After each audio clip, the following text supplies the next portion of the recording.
no money, that's an asshole. It wasn't a phase.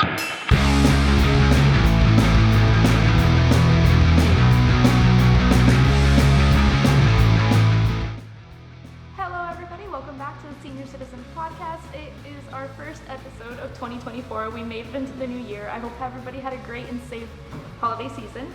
What better way to kick off the new year than with Medicine Room? How you boys doing? Pretty good, pretty good. Amazing. I'm glad you guys can make it out here. I'm super excited that this kicks off our new year. Tell me a little bit about the band, how you guys got together. What's the start? So in high school and middle school, me and Lazo, we always had this vision of just like music in general. And then we, over several conversations, we just thought, why not just try making it an actual thing? So then, we decided he would play guitar. Then we started playing in class for like projects and all. And we're like, this is pretty fun. Why not make it into a legit thing? And then tell her about Miss Morris's project at one time. So in history class, this is what, the 9th grade, 8th grade? Maybe not even. It might have been end of middle school. One of those years, right? We were in the same history class, and our teacher, Miss Morris, she was telling us, get into pairs to have a group project to, in your own creative way, explain something in history, right? It's something that we were studying. Byzantine Empire, I think. Something, yeah. Something like that. So we were like, okay. I love how it's all a blur, except for whatever you're about to get to.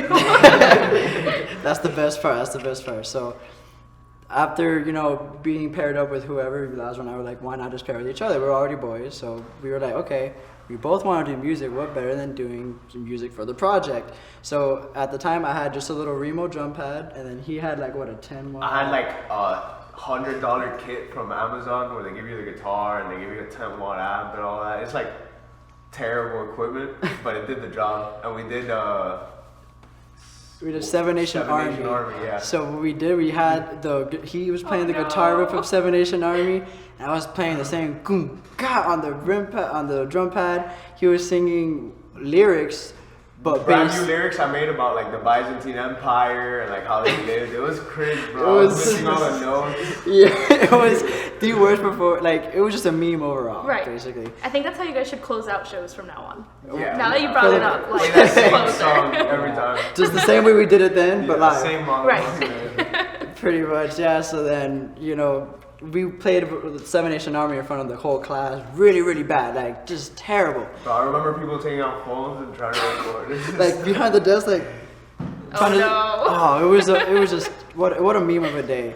But then we were just like, we can get better from this. So why not invite one of our boys? Because they went to school together before I even met Laz. 3rd grade, we know each other. Wow. So then he hit him up because I already knew I wanted to play drums. He knew he wanted to sing and play guitar, but we just needed a bassist. So then I told him pick up the bass, bro. Buy one on Amazon.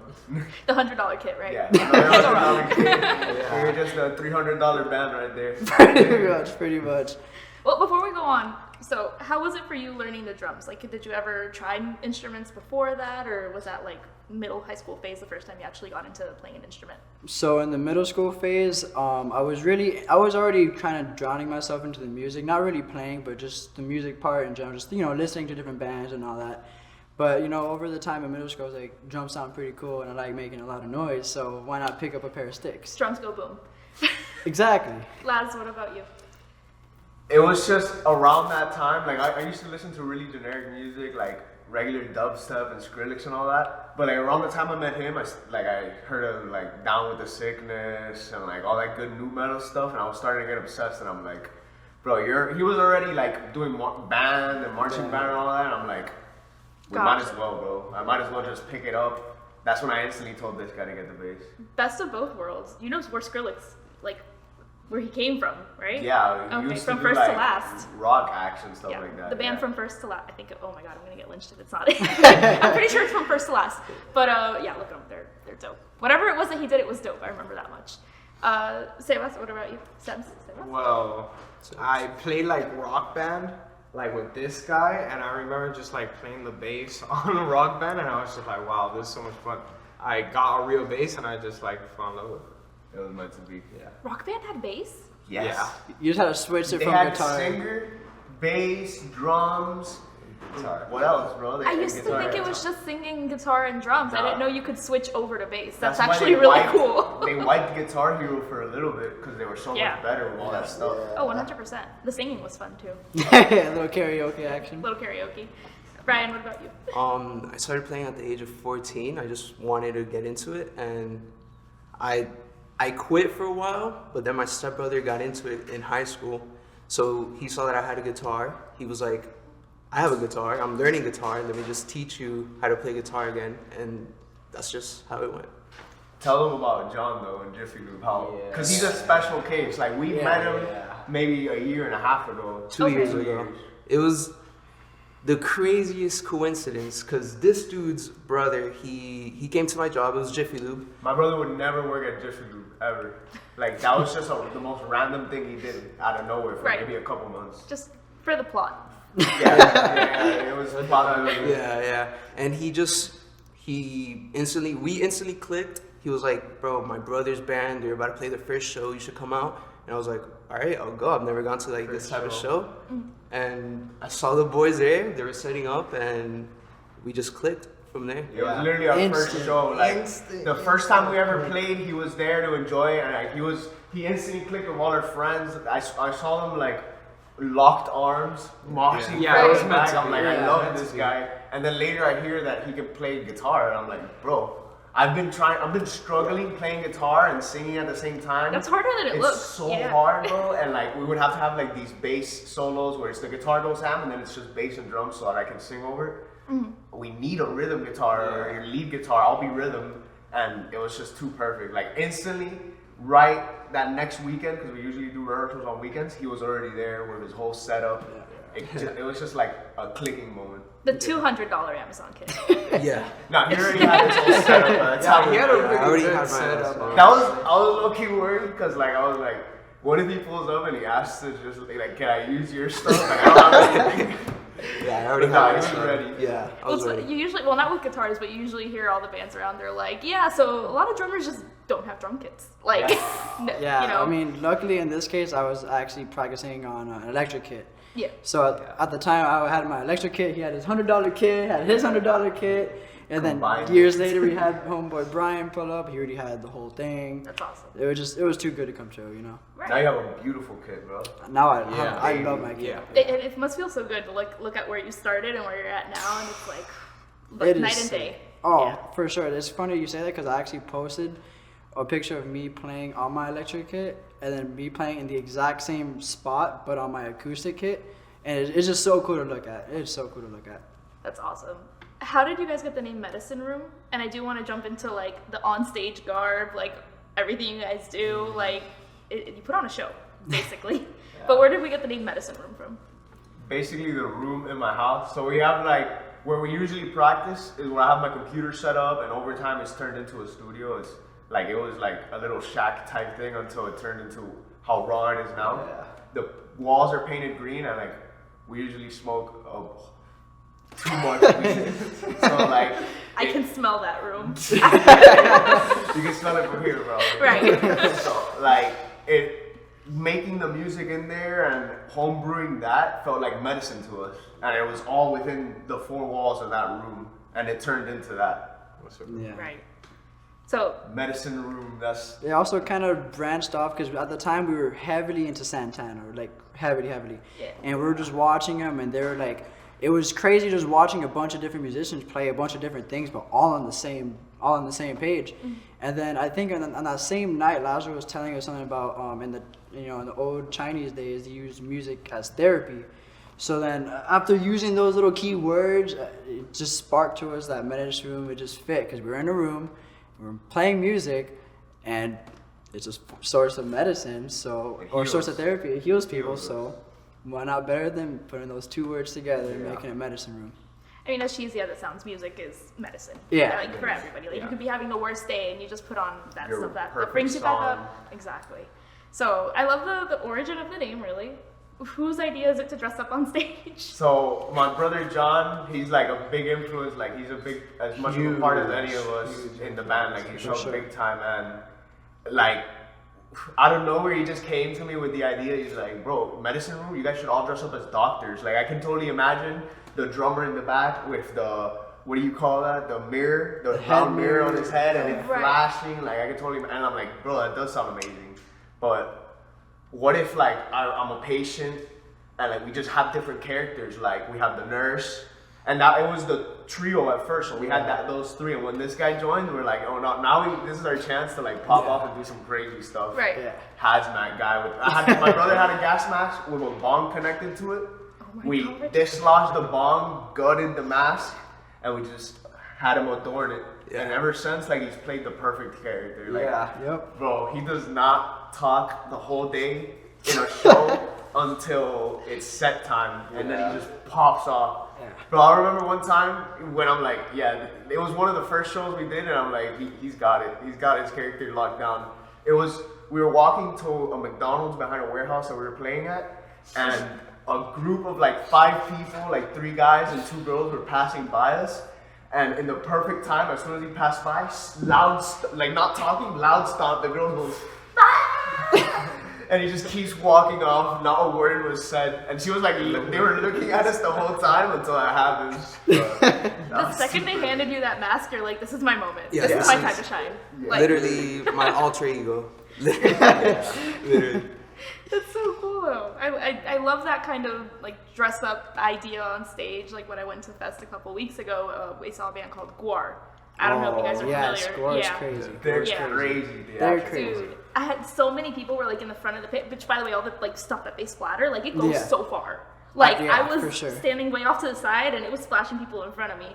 There was people running out of that pit like, I didn't know what to expect, but I'm having so much fun. Like, so hopefully you can get on a level like that where it becomes even more interactive with people. That's super cool. That's the plan. We're on December 9th, we're gonna be doing a giant skit before our show. We did a little promo, and for the show, we're gonna be having like 30 people in gowns plus going crazy with this whole act before. It's gonna be wild. If you want to get more details, you can, because we are now in 2024. Oh, Yeah, true. So we can already just say what it is. Yeah, let me say what happened then. We're gonna have this guy do a little voiceover, Doc Vincent. He's gonna be talking like about what he's done and all his accomplishments, and he's gonna display his 4 newest projects. The last 2 being the newer ones. We're gonna have people with like, where's JC at? He's gone. His little thing is that we butcher him and we replace parts. We're gonna have like makeup on him and different stuff. Replace parts. Let's say like he gets a locksmith's right arm because it got removed and replaced. He keeps that muscle memory. Like all of them have their little lore. Right. And we're gonna do the intro, and once our song starts, every single patient is gonna converge on the stage and just start going crazy. Like we have so many extras. And today, just before this, we met up with Romantic Rehab. They're gonna be part of the extras. Oh, I love it. And we literally went to the venue and we did an exact rehearsal to the T, try to get this perfect. This is gonna be like our most intense one so far. I love that. Like, that's called being an artist, just all around. Like, yeah, you're in a band, but you have this skit going on, and you put in so much thought and so much hard work into it. And I want to congratulate you guys because not everybody goes that extra mile to do that kind of stuff. I want to switch back because this show is all about nostalgia and everything. What you listened to back in the day? You mentioned new metal, but we'll start from Vincent over here. So initially, my family's always been around like all kinds of music, but what really drew me into playing music was like System of a Down, Slipknot. At the time, I was touching Deftones, but I didn't really dive deep into that realm until maybe a few years after. But it was really Slipknot, System of a Down that really and Santana just really pulled me into just like how creative can I get with the drums put in front of me. Mm-hmm. Pretty much, so that's what drew me in. Did you ever have like that little wake up moment? Because Joey Castro from sophomore year, he mentioned it. He was like, "Yeah, I played drums as like a little kid, but it wasn't until I was 15 that I was like, I can do whatever I want. Like there's no limitations." Did you have like a little wake up moment like that? 100%. So as Lazaro had said, I did marching band, and my first year in the marching band, I actually did percussion, and in percussion, I was on this thing called rack. Rack is basically just a bunch of different instruments, like from wind chimes to a gong to Oh, a I've seen it. Yeah, yeah. just everything, Yeah. right? And after seeing how many different instruments make such a difference in the entirety of the song, it made me think, what can I do but on a drum kit? Like, what can I play on the drum kit? How can I use the drum kit, like on the rim and all that? So after being in a marching band, it really allowed me to open a lot of new doors to see how I can experiment, and then putting all that knowledge behind the kit. Right. Yeah. Love that. Yeah, and all those little instruments, like, they carry. Like, Oh, I went to my niece's orchestra recital, triangle, fucking carried, bro. Yes. Not even a yes. joke. Don't sit on the Yes. triangle. No, literally. Do not sleep on the Not triangle. sleep. Do not. Brian, what were your musical influences? You literally didn't go this- through like a cringy phase, so lucky you. Literally System of a Down. I feel like we all have like the same musical like taste. Upcoming. Yeah. My stepbrother really influenced me into playing the guitar, so that's how I just delved right into it. Right. System of a Down, no, System no of a cringy Down. emo phase. Yeah, like Metallica. You didn't get bullied. Hey. I got so bullied for my music taste in high school, bro. We'll get to you. No, I always like. Nobody knew what I was listening to. They always thought it was like hip hop, you know, like the generic stuff. Gotcha. But I was like the ugly duckling. Oh man. What? Let's see. This guy got me into rock. He first System of a Down. ever, yes, System of a Down, Disturbed, Slipknot. You know, all those stereotypical bands that would be like, what is this? I've never heard this before, right? And that's what really got me into it. I also took band class in high school and middle school. I took percussion just like this guy, so I also somewhat know how to play a kit. So It's very Coming easy. for your I'm spot. gonna, you know, Hey, I'm practicing every day, so you can't catch up. Right. It's the people closest to you. That's what I'm saying. That's- For me, it was, like I said, it was like generic music I was listening to around middle school when my brother showed me Slipknot. And then I remember like a specific day, bro, I think it was night school or something, that I had headphones on and by itself, Down with the Sickness came on. And I remember that feeling that I got, oh wow, bro. Like that instantly turned me. From there it was just like spamming every day. I was obsessed. To this day I'm spamming every day new metal since that day. Pretty much. Yeah. You guys would have had cool looking Spotify raps back in the day. Oh, for Mine was- sure. I got bullied, anyways. hey. I didn't get bullied, but you know, Hey, I was music- the weird kid. Okay. Yeah. That's so cool. All right, if you guys could venture into a different genre, because I see that you're very much stuck into what the generic is for you, what would you want to delve into? Reggaeton. Right. yeah, right. I love playing reggae, Riz. Yes, but like during like rehearsals, every time when we want to like mess around, we always do like some random like Hispanic reggae like kind of beat. It makes no sense. Right. But for some reason, sometimes it does, and it sounds good. Sometimes the dumb stuff turns into something. Oh, yeah, Whenever for newer sure, songs, like it was just literally me like making a dumb face and playing 2 notes, and I'm like, wait, that sounds good. No, we just kept going and riding with that. And now we play that live. Yeah. Yeah, I mean, I think that's why a lot of bands will like record their rehearsals too, to be like, wait, what the fuck did I do? Because Exactly. you know, Oh yeah, for sure. We've lost songs for sure because we didn't record. There's too many songs that songs. we don't know how we'd end up performing them because like usually the people that we play to wouldn't be used to it. Like we have a super soft song called Jane Doe. It's Oh like my God. acoustic and No- it was no way one's heard that. earlier when we started. Early. Way early, and it was like some really nice soft stuff, some super sad stuff. Yeah, like but whatever you see nothing live like is what we nothing played. like that. right. Nothing like Nothing Jane. like what we played. Well, I want to encourage you guys to step out of that genre box and try something new, because that's what's gonna make you stand out. Aside from all the skits and all the crazy stuff you're doing. For sure. What is the dream goal? And it can be different for everybody. Like you can want fame and fortune, and you can be like, I just want to play drums. So we'll start from back this way, actually. Well, lately what we've been discussing is like our own little venue where we can like pull up and practice whenever we want and have like other bands rehearse there and have other bands perform there. Like we've seen how it's done and it's usually like older people in charge of the venues that like don't really know how to handle it right, and like I respect all these venues, and there's a lot of venues that we love here, like Naomi's we love, Sandbox we love. Those are all a bunch of good venues in the area, but I have a feeling we can do our own very well. You know, with the mindset of a band. Yeah. One, like, you don't, the owners don't see it how we see it ever. Right.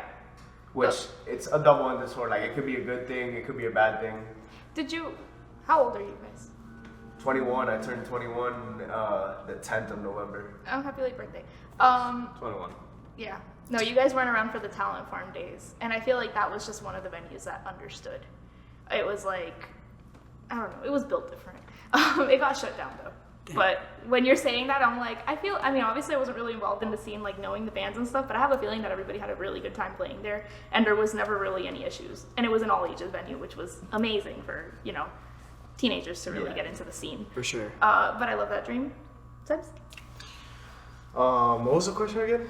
What's your dream goal as a musician or for this band or Dream however goal? you're feeling today? Well, I remember we talked about this one day, like so many years ago, but we're like, do we want to take this super serious and go all the way with this band, or are we just doing it Absolutely for fun?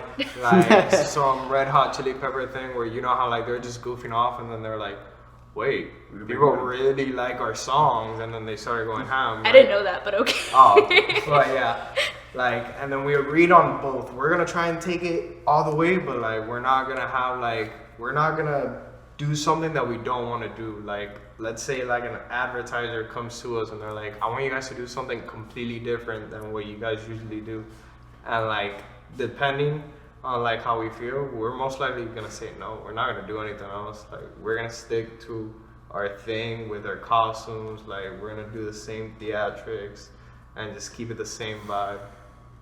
I love that mentality going into it, where it's like, we're going to take it seriously, but not too seriously. Because that sets the stage to not have like so many disagreements or arguments. Exactly. It's like, hey, we're all just going to have a good time. Exactly. And I can tell from how you guys vibe with each other and the people, even the bands or people around you, is that you're just having a good time.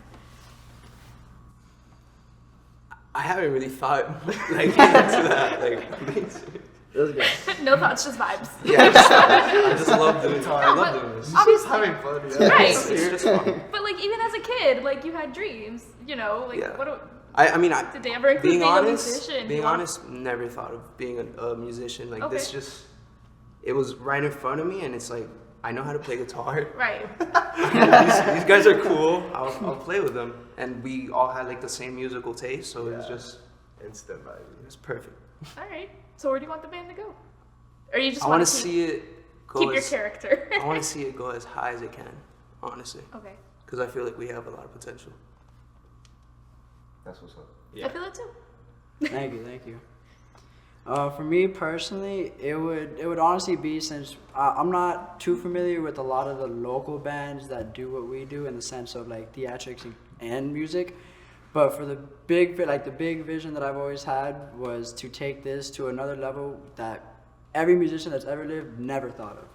Like, for instance, the way we're handling this show that we're hosting, like involving the crowd into what we're doing. I really want us to be able to, like, no matter the size of what we get to, I always want the crowd to feel like they're with us. It's not they're watching us. It's no, you're watching each other go crazy while having us provide the crazy music to cause mayhem. Right. And just have everyone engaged and make everyone just feel like, wow, that was a medicine room experience. Like, when's the next date? That's what makes the gowns powerful, Yep. bro. Because when we give out gowns to everybody and they feel like They go nobody knows who's an crazy. actor or an extra, nobody knows who's a patient, like, it's just wildness. Yep. Every patient going crazy. I would love to see hundreds of patients. Imagine an Yeah, arena yeah. of just a billion patients. Just gowns on gowns on gowns on gowns. That's cool. But nobody knows each other. That's the craziest part. Yeah. Nobody knows it, but they're all wearing Like, the they're same. all connected by that. They're you all know? connected. By the end of the night, they will know each other, though. Right. I mean, and to some extent, like, what you're saying, like, oh, I want everybody to feel like a part of a show, that's actually like a really special thing for a band or musicians to do, because, for example, at a local level, yeah, you might know a lot of the people in the crowd, but like, I went to go see Paramore a couple months ago, and there is something magical about Hayley Williams that you are up in the fucking nosebleeds, and you still feel like you're right next to her.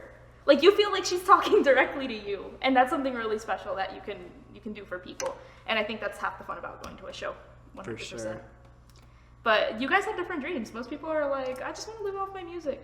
And that's it. Like that's endline goal, and I love to encourage people to dream bigger. Like I want to see a venue in the next 5 years. Okay, like. Got it. Oh, you'll see it. Trust. The amount of time we've been spending thinking about we were just doing it downstairs. We were literally thinking about, imagine having a whole building like this, but medicine roomed out. Just everything. Like, this is our second home, basically. Right. And it's possible, and it can happen, and you just gotta keep working towards it. We've hit the point for the Reddit question. Ooh, Reddit. Yeah, we ask, so strangers will ask for unsolicited advice on the internet, so we help them out, right? Oh wow. My boyfriend can't stop micro-cheating, so I want to match his energy in hopes that he'll stop. I'm gonna read the short version, because my boyfriend is a serial mini cheater.